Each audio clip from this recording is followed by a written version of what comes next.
ओकरा से ओकरे बेटी के हाथ मंगनी, बाबूजी के डांट के भगा देलस। आज दुनिया से भगा देलिया हम। हमर माई बाबूजी के केहू कत्ल कर देलस। तुहार सब जिम्मेदारी अब हमार रहल। हमरा से शादी करबू? जवाने बानी तू जवान बोला ऐसे कहिया ले हटबू। कितना लेबू तो पटबू,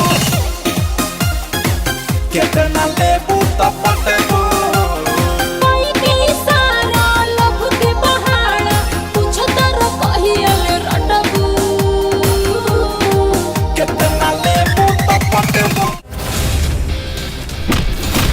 कितना जनी अलन और गैलन तोहरा जैसन लोग।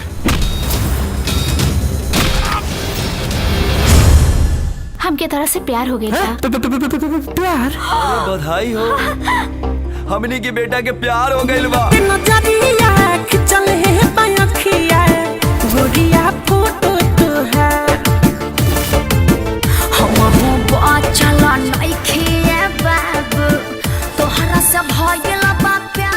अरे काहू पुजारी के पीछे पड़ल बारू? मिलते नजरिया खिंचल है तयखिया गोरिया फोटो तो है। सही में मिलते नजरिया। देसी घी कुकुर के हजम ना होला।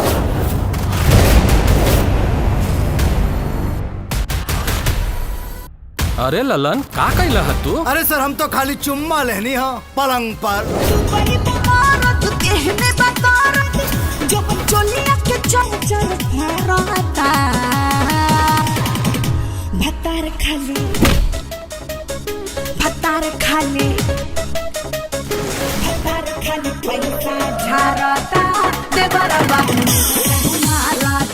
ललन नाम है हमार, एक नंबर का कमीना है।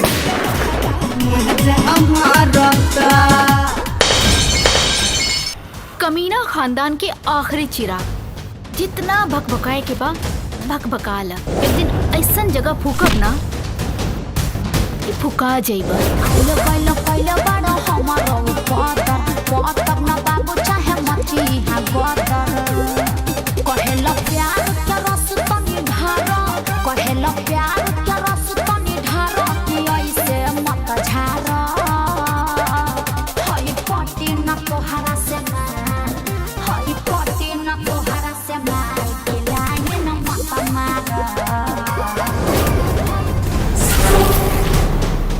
काजल के बाबूजी तो ओकर बियाह हमरा संगे तय कइले बारे।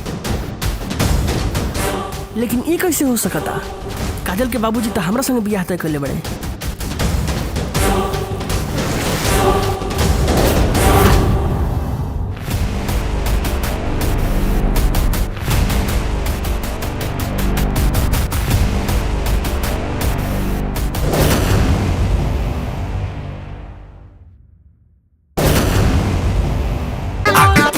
जवनिया के बूती सटक कोहरा में तोहरा हम सोती। गरमी बा बेसी देहिया हम खो जाता।